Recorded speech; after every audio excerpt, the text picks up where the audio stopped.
कहते हैं कुछ साए वक्त के साथ मिटते नहीं और कुछ बदले ऐसे होते हैं जो कब्रों के बाद भी खत्म नहीं होते।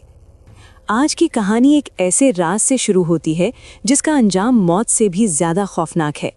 ये वाक़या तकरीबन 60 साल पुराना है, जब मधुपुर नाम के पहाड़ी इलाके में एक गरीब मजदूर कामिल रोज़गार की तलाश में अपना घर छोड़कर निकला था। सर्दियों की धुंध में लिपटी हुई वो शाम, जिसमें सूरज भी जैसे रास्ता भूल चुका था, कामिल ही जिंदगी का आखिरी सुकून बन गई। कहा जाता है कि उस रात जंगल के किनारे वाक़ई एक बरगद के दरख्त के नीचे एक अजनबी फ़कीर बैठा था, जिसकी आंखें आम इंसानों जैसी नहीं थीं। लोग कहते हैं वो फ़कीर रास्ता दिखाता नहीं था, बल्कि तकदीर बदल देता था। कामिल ने बस एक सवाल किया था, बाबा, रात गुजारने के लिए कोई जगह मिल जाएगी? और इसी एक सवाल ने उसे चंद्रनगर के उस वीरान बंगले तक पहुंचा दिया, जहां 50 बरसों से कोई जिंदा कदम नहीं पड़ा था। वो बंगला जहां दीवारें सांस लेती थीं, जहां आईनों में अक्स नहीं अरादे कैद थे, और जहां रहने वाली बूढ़ी औरत को लोग औरत नहीं चुड़ैल कहते थे। कहते हैं वो चुड़ैल जिस पर एक ज़माने में जुल्म हुआ था, अब हर उस शख्स को ढूंढती थी जो उसके माजी से किसी न किसी तरह जुड़ा हो। और कामिल, वो सिर्फ मजदूरी की तलाश में निकला था, लेकिन अनजाने में वो एक ऐसी साजिश का हिस्सा बन गया जिसकी कीमत सिर्फ उसने नहीं बल्कि उसके अपने घर वालों ने भी चुकाई। क्योंकि जो एक बार चुड़ैल की नज़र में आ जाए, वो सिर्फ जिंदा नहीं रहता बल्कि इंतज़ार में रहता है मौत के। मधुपुर के लोग आज भी कहते हैं कि उस साल की सर्दियां आम सर्दियों जैसी नहीं थीं।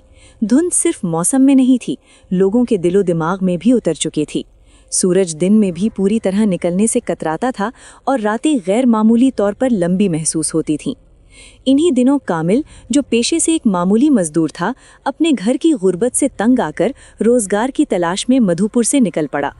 घर में बूढ़ी माँ, एक बीमार बीवी और एक छोटा सा कच्चा मकान, ये सब उसके पीछे रह गए थे। कामिल ने जाते वक्त बस इतना कहा था, इस बार खाली हाथ वापस नहीं आऊँगा। लेकिन किस्मत को कुछ और ही मंजूर था। जिस दिन कामिल रवाना हुआ, उस शाम धुंध इतनी गहरी थी कि 2 कदम आगे कुछ दिखाई नहीं दे रहा था। पहाड़ी रास्ते, टूटे हुए पत्थर और सन्नाटा, ऐसा सन्नाटा कि अपने कदमों की आवाज़ भी अजनबी लगने लगती थी। चलते चलते अचानक उसे बरगद के एक पुराने दरख्त के नीचे हल्की सी रोशनी दिखाई दी। करीब गया तो देखा एक फ़कीर बैठा चिलम सुलगा रहा था। उसके बाल बिखरे हुए, जिस्म पर महज एक मैली चादर और आँखें। वो आंखें आम इंसानों जैसी नहीं थीं, उनमें जैसे कई जिंदगियां दफन थीं। कामिल ने सलाम किया।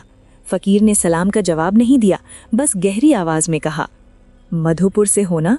ये सुनकर कामिल चौंक गया। जी बाबा, आपको कैसे मालूम? फ़कीर हल्का सा मुस्कुराया। ये रास्ता सबके लिए नहीं होता बेटा, जो यहाँ भटकता है वो अक्सर वापस नहीं जाता। कामिल के दिल में अनजाना खौफ उतरने लगा, मगर उस वक्त रात गुजारने के लिए कोई और सहारा भी न था। उसने अपनी मजबूरी बताई। फ़कीर ने चिलम का कश लगाया और दूर अंधेरे में इशारा करते हुए कहा, नहर के साथ साथ चलते रहना, दाईं तरफ मुड़ोगे तो चंद्रनगर का जंगल आएगा, वहाँ एक बंगला है। ये कहते हुए फ़कीर की आवाज़ भारी हो गई। वहाँ काम मिल जाएगा, लेकिन शर्तों के साथ। कामिल ने शर्तों के बारे में पूछा तो फ़कीर ने साफ लफ्ज़ों में कहा, जो देखो उस पर सवाल नहीं करना, जो सुनो उस पर कान बंद रखना, और सबसे अहम, उस बूढ़ी औरत के पीछे मत जाना। ये कहकर फ़कीर अचानक खामोश हो गया, जैसे उसने हद से ज़्यादा बोल दिया हो। कामिल ने पीछे मुड़कर देखा तो फ़कीर वहाँ मौजूद ही नहीं था। न चिलम, न रोशनी, बस बरगद का दरख्त और खामोशी। दिल घबरा रहा था, मगर पेट की आग खौफ से बड़ी थी। कामिल ने फ़कीर के बताए हुए रास्ते पर चलना शुरू किया। कुछ देर बाद घने दरख्तों के बीच एक शिकस्ता सा बंगला नजर आया। दीवारों पर काई जमी हुई, दरवाजा आधा टूटा हुआ और छत से लटकती हुई बेलें। ऐसा लगता था जैसे ये मकान जिंदा हो और सांस ले रहा हो। कामिल ने जैसे ही दरवाजे के करीब कदम रखा, वो दरवाजा खुद ब खुद चरचराते हुए खुल गया। सामने एक बूढ़ी औरत खड़ी थी, सियाह घाघरा, चेहरे पर घूंघट और झुकी हुई कमर। कौन हो? आवाज में अजीब सी खरपड़न था। कामिल ने हिम्मत करके कहा, मजदूरी की तलाश में आया हूँ माई। बूढ़ी औरत ने चंद लम्हे उसे गौर से देखा, जैसे उसकी सांसें गिन रही हो। फिर बोली, काम है मगर सवाल नहीं। कामिल ने फौरन हाँ कर दी। उसी रात उसे बंगले के एक कमरे में ठहराया गया। कमरे में एक पुराना बिस्तर, दीवार पर टूटा हुआ आईना और अजीब सी नमी। रात के सन्नाटे में कभी कभी दीवारों से खुसर फुसर की आवाजें आती थीं, जैसे कोई आहिस्ता आहिस्ता चल रहा हो। अगली सुबह काम शुरू हुआ। बूढ़ी औरत ने हुक्म दिया कि सहन में कुआं खोदा जाए और उसके आसपास ऊंची दीवार बनाई जाए। कामिल दिन भर खामोशी से काम करता रहा। हैरानी की बात यह थी कि औरत हर वक्त आसपास मौजूद रहती, मगर उसके कदमों की आवाज कभी सुनाई नहीं देती थी। बंगले के अंदर जाते हुए कामिल ने कई बार अजीब चीजें देखीं। हर कमरे में छोटे छोटे आईने, काले कपड़े की गुड़ियां और कुछ गुड़ियों पर लाल निशान, जैसे किसी ने खून टपका दिया हो। कामिल का दिल चाहता था पूछे, मगर फकीर की बातें याद आ जातीं। एक हफ्ते बाद काम मुकम्मल हुआ। बूढ़ी औरत ने उसे मजदूरी दी, आम मजदूरी से कहीं ज्यादा। जाते वक्त उसने एक पोटली कामिल के हाथ में थमाई। ये मधुपुर के पास वाले गांव में एक शख्स है, सजन लाल, उसे दे आना। पोटली हाथ में लेते ही कामिल को अजीब सा बोझ महसूस हुआ, जैसे वो सिर्फ कपड़ा नहीं बल्कि किसी का अंजाम उठाए खड़ा है। और यही वो लम्हा था जहां से कहानी मजदूरी से निकलकर मौत, बदले और चुड़ैल की साजिश बन जाती है। रात अपनी आखिरी सांसें ले रही थी जब कामिल पोटली सीने से लगाए मधुपुर की तरफ लौटा। रास्ते में धुंध पहले से ज्यादा गहरी हो चुकी थी, जैसे जंगल ने अंधेरे की चादर ओढ़ ली हो। कदम आगे बढ़ते थे, मगर दिल हर लम्हा पीछे खिंचता जा रहा था।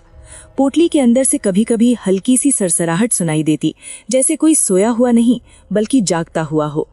मधुपुर के किनारे पहुंचते ही उसे सजन लाल का बड़ा सा मकान नजर आया। दीवारों पर लटकते चिराग जल रहे थे, मगर रोशनी में भी एक अजीब सी मुर्दनी थी। कामिल ने दरवाजा खटखटाया। देर बाद दरवाजा खुला तो सामने सजन लाल खड़ा था। चेहरा जर्द, आंखों के नीचे सियाह हल्के और पेशानी पर पसीने के कतरे। कौन? मैं कामिल, चंद्रनगर से आया हूँ, आपके लिए सामान है। सजन लाल की आंखें पोटली पर जम गईं, उसकी सांस रुक गई। किसने भेजा है? एक बूढ़ी औरत, बंगले में रहती है। ये सुनकर सजन लाल पीछे हट गया। नहीं, ये मेरा नहीं है, फौरन वापस ले जाओ, अभी के अभी। उसने हाथ कांपते हुए पोटली को छूने से इनकार कर दिया। कामिल ने मिन्नत की, मगर सजन लाल चीख पड़ा, अगर दोबारा इस घर के आसपास भी दिखाई दिए तो अंजाम बुरा होगा। दरवाजा जोर से बंद हो गया। कामिल सहम कर वहीं खड़ा रह गया। पोटली हाथ में पहले से कहीं ज्यादा भारी लग रही थी। घर वापस पहुंचा तो उसकी बीवी ने परेशान निगाहों से पोटली को देखा। इसे खोलना मत, कामिल ने सख्ती से कहा, मगर रात की खामोशी में तजस्सुस जहर बनकर फैलता है। आधी रात को जब कामिल गहरी नींद में था, उसकी बीवी ने पोटली खोली। चीख ने पूरा घर हिला दिया।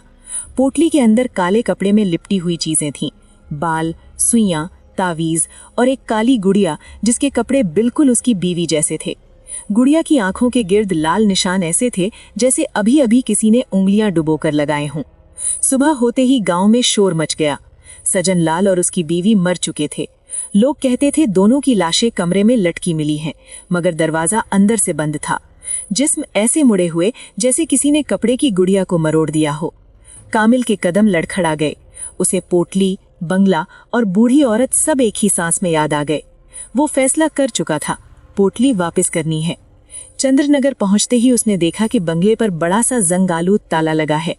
आसपास की खामोशी पहले से कहीं ज्यादा गहरी थी। उसने ताला तोड़ा और अंदर दाखिल हुआ। अंदर का मंजर देखकर उसकी चीख निकल गई। छत से 3 काली गुड़ियां लटकी हुई थीं। एक गुड़िया के कपड़े सजन लाल के जैसे थे, दूसरी के कपड़े सजन लाल के जैसे, और तीसरी के कपड़े कामिल के जैसे थे। उसका दम घुटने लगा। वो भागकर बाहर निकला और सड़क पर एक बूढ़े आदमी से टकराया। ये बंगला, यहाँ कौन रहता है? कामिल ने कांपती आवाज में पूछा। बूढ़ा हंस पड़ा, मगर हंसी में खौफ था। 50 साल से यहाँ कोई नहीं रहता। ये चुड़ैल का बंगला है। कहते हैं एक जमाने में यहाँ एक औरत रहती थी जिस पर जुल्म हुआ था। एक तांत्रिक ने उसकी चोटी काटकर उसे जला दिया। मरने से पहले उसने कसम खाई थी कि तांत्रिक की नस्ल नस्ल को मिटा देगी। कामिल के दिमाग में बिजली सी कौंधी। तांत्रिक का नाम? लोग कहते हैं सजन लाल। कामिल को सारी कहानी समझ आ गई। बूढ़ी औरत वही चुड़ैल थी जो बरसों बाद बदला लेने लौटी थी, और वो बस एक मोहरा था। कामिल ने पोटली जंगल में फेंक दी और भागता हुआ मधुपुर वापस आया, लेकिन देर हो चुकी थी। घर पहुंचा तो उसकी बीवी मर्दा पड़ी थी, बिल्कुल वैसे ही जैसे सजन लाल थी बीवी। कामिल की दुनिया टूट गई। वो चीखता रहा, रोता रहा, मगर अंधेरा बेहिस था। उसी रात आधी रात के वक्त दरवाज़ा जोर जोर से खटखटाया गया। कामिल ने दरवाज़ा खोला तो सामने वही पोटली रखी थी। उसके पीछे धुंध में एक सूखा सा साया खड़ा था, सियाह घाघरा, झुकी हुई कमर और आंखों में दहकता हुआ बदला। बूढ़ी औरत की आवाज़ आई, जो एक बार देख लूं उसे छोड़ती नहीं। कहते हैं उस रात के बाद कामिल कभी नजर नहीं आया। मधुपुर के लोग आज भी दावा करते हैं कि सर्द रातों में चंद्रनगर के जंगल के पास किसी के कदमों की आवाजें आती हैं और एक फकीर की सरगोशी। ये रास्ता सबके लिए नहीं होता और जो उस रास्ते पर चला जाए वो वापस नहीं आता।